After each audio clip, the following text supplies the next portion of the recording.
আল্লাহ রাব্বুল আলামিন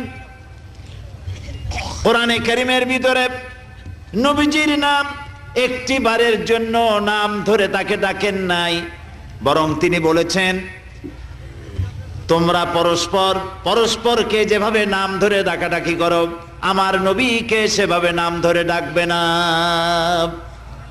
আল্লাহ নিষেধ করেছেন আমার নবীর নাম ধরে ডাকবে না। সুবহানাল্লাহি ওয়া বিহামদিহি। এই পৃথিবীতে যত নবী আসছেন সমস্ত নবীরা হলেন এলাকা ভিত্তিক নবী, অঞ্চল ভিত্তিক নবী। এক এক এলাকার, নূহ আলাইহিস সালাম এক এলাকার, মুসা আলাইহিস সালাম আলাক এলাকার, দাউদ আলাইহিস সালাম আরাক এলাকার, এরকম এলাকা ভাগ ভাগ করা। কিন্তু মুহাম্মদ সাল্লাল্লাহু আলাইহি ওয়াসাল্লামকে আল্লাহ রাব্বুল আলামিন কোন এলাকার জন্য নবী বানান নাই।